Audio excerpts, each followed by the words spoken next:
interesting how many people tell themselves they're bad with numbers, or my favorite one is I don't do numbers. And my question is, well, if you want to live a financially free life, you've got to know a few key numbers. Not all numbers, but a few key ones.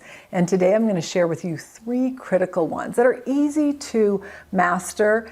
And if you can get your focus around those, which is not that difficult, it's going to literally change the trajectory of your life, your money, and ultimately your business if you have one. So stay tuned.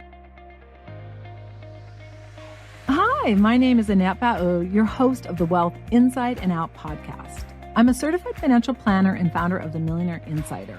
For over 30 years, I have been advising and researching the top 1% of millionaires, and I am passionately obsessed with money, mindset, and the intersection of self-worth and net worth, and how the two connect and allow us to live fulfilled and wealthy lives on our terms.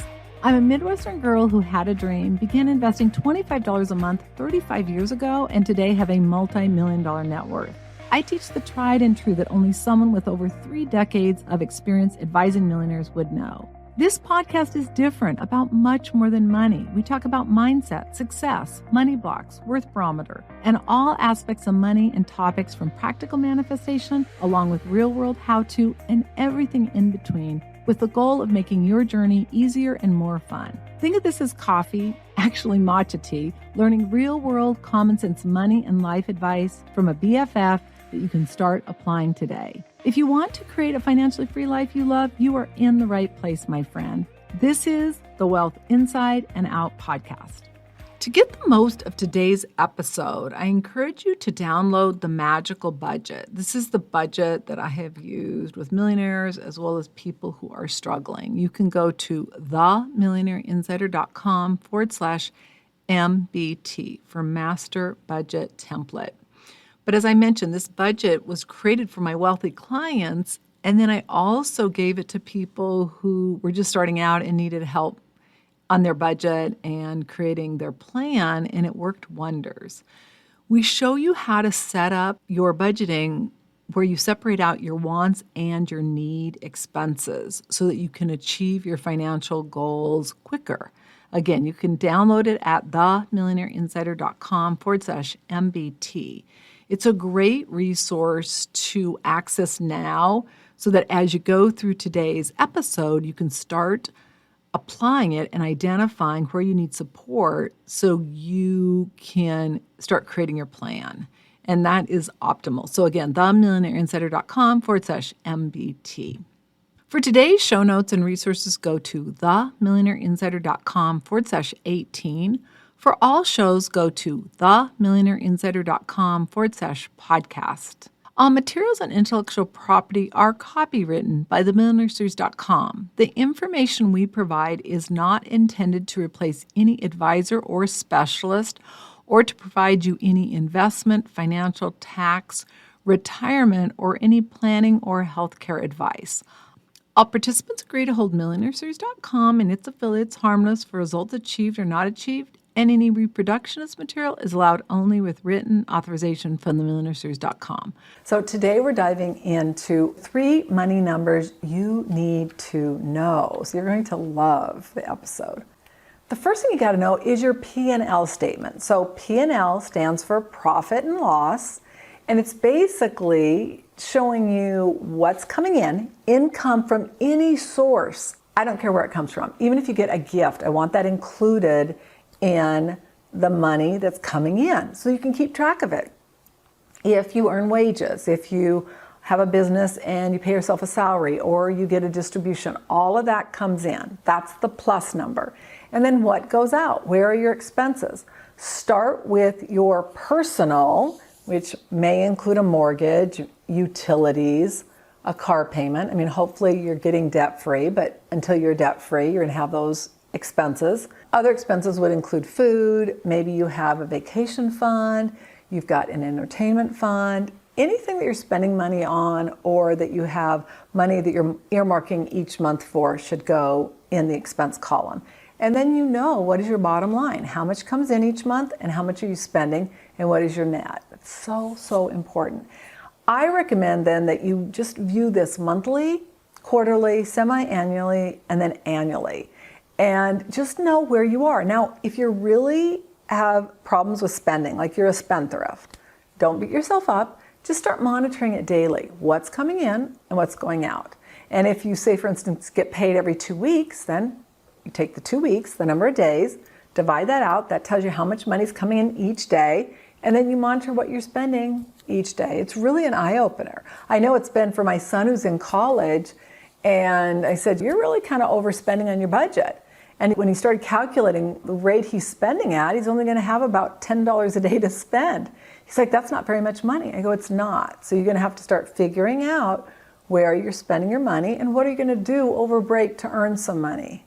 So you got to be aware of that. But knowing your P&L for your business and for your personal life is absolutely critical. And it's something a lot of people don't know, but it's easy to incorporate. And once you start focusing on it, you make it a priority, it becomes really easy.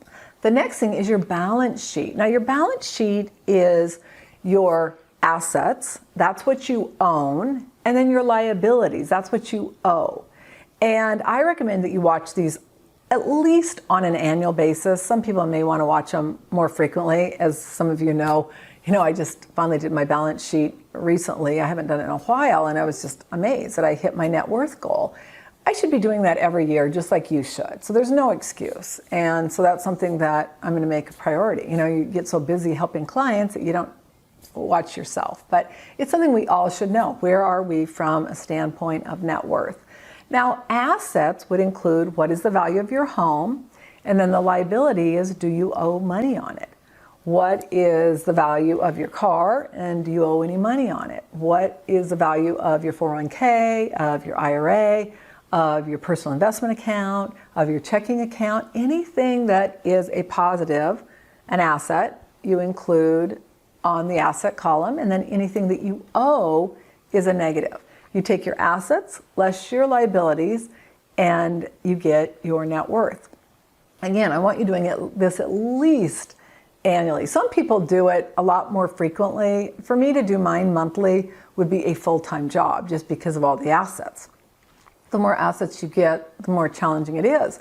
But one thing I will also tell you that's really important about a balance sheet, I have had at least 3, if not 4 clients who, because we had a balance sheet, they actually saved houses that were going to go into foreclosure, meaning they own the home, but because it wasn't top of mind, they weren't paying the taxes. Because see, once you own your property, it's not taken out every month. You pay your taxes. You can either pay them once a year or twice a year.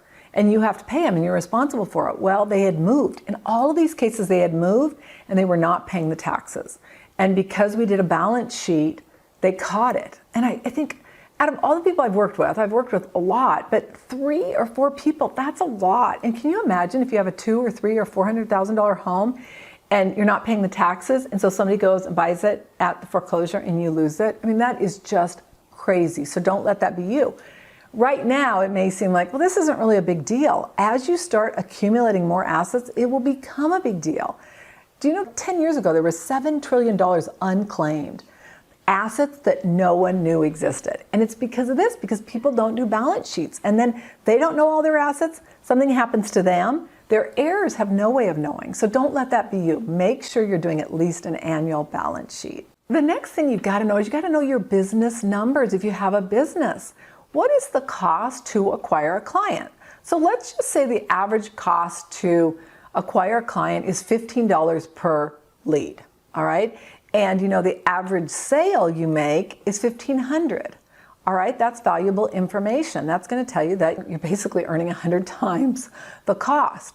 Now, possibly it's $150 average as far as the cost per lead, and your average sale is $1,500, that'd be 10 times. You got to know those numbers. If the number is, say, for instance, 1,000 and you only make 1,500, that's a lot less. So you got to be aware of that. The other thing you got to know is you got to know what is the lifetime value of this client. And what you find, a lot of people, they get a client and then they sell them one thing and then on to the next. You want to keep that client, nurture them, take care of them. And I always recommend going deep versus just going really wide, because you can go deep. It's a lot easier, and then you don't always have the acquisition cost. So again, be really aware of that. Now, a lot of us have watched the Shark Tank, and one of my favorite parts of that show is Kevin O'Leary. He always you must know your numbers. What are your numbers? He wants to know numbers. Why? Because he knows if a person doesn't know their numbers, they're probably not a good investment, right? You get these people up there that have no idea what their numbers are. They have no idea what it costs to acquire a lead or what their average sale is. And you're thinking, I would never invest in them.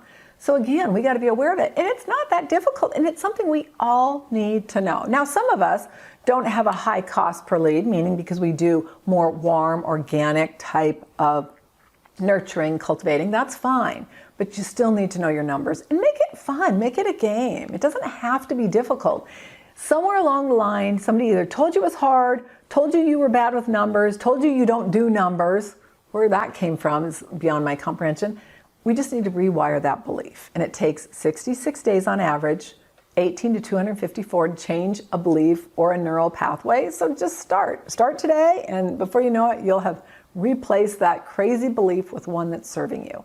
Now, if you want more results in your life, you can go to millionaireseries.com/RFT and access our results formula template. But this results template really walks you step by step on how to get results. Let's face it, my friends, I don't care whether it's your business, your life, or your money, you've got to learn how to get results, how to attract and manifest, how to remove money blocks. This guide is going to help you. It's a key in really achieving what you want. So again, millionaireseries.com/RFT. So tips for today: make financial statements a game so it's fun. You enjoy it. You can do it with friends. Delegate, but don't abdicate. I have seen so many people get in serious trouble. I was at the National Speakers Association, and 3 different speakers shared at different times how they almost went bankrupt because they had employees stealing from them. Okay, don't let that be you. You can delegate, don't abdicate. And I delegate some of my financial stuff, but some of the stuff I do. And there's just some of the stuff I do not want somebody else dealing with. And what I found when I had somebody, because I used to delegate all of it, I was spending more time than when I do certain elements myself. So again, you got to figure out what that mix is. But I don't mind doing financials, and it's eye-opening. And a lot of times I catch things that are either fraudulent charges or things that we didn't charge that somebody I delegated to would never know. So again, just be aware of that. You got to get in the driver's seat of your financials. And the more you can tell yourself and create a story that it's fun, it's easy, it's important, the easier it's going to be. And then make money a priority in your life. No, it doesn't need to be the end-all be-all, but it does need to be a priority. If you want to ever become financially free or you want to retire, you got to at least know the basic numbers. I shared 3 simple money numbers. They're not that difficult. Anyone can do them, but you just got to do them. Wasn't that easy? Profit and loss, balance sheet, and your business numbers. Not complicated. There's no excuse. If I can do it, you can do it, because I'm not any better or any worse at numbers than you. It's just a matter of doing it, making it a priority, making it a habit, and before you know it, you'll be like, oh, this is so easy. I can't believe I didn't do it before. And then what you'll love is when you start seeing your net worth grow, your income grow. It's amazing. So I'll look so forward to seeing you on our next episode. Congratulations on taking another step to create a financially free life you love. If you're not sure about your financial future or that it's in order, or you are ready to stop worrying about money, or possibly the fear of becoming a bag lady, ending up broke in retirement, or you simply are ready to know your financial house is in order so that you can have a bright financial future, please go to themillionaireinsider.com/NSF. And that doesn't stand for non-sufficient funds. It stands for Next Step Finance. It's the next best step of what you need to do so you can avoid an NSF notice in your future. Again, themillionaireinsider.com/NSF. The number of women who were not broke or poor while working or married is staggering. The entire mission of the Wealth Inside and Out podcast is to ensure you have the information for you, your family, your friends, anyone who's willing to listen to it and apply it so that you can create a financially free life you love. Again, themillionaireinsider.com/NSF. If you love the content, please share it with a friend, and also subscribe and follow us so you get notified of future episodes. And also, we would love a 5-star review. We really appreciate it. Until our next episode, take one action that will help you create a financially free life you love. I'm Annette Bau, your host. All international copyrights are reserved. Bye for now.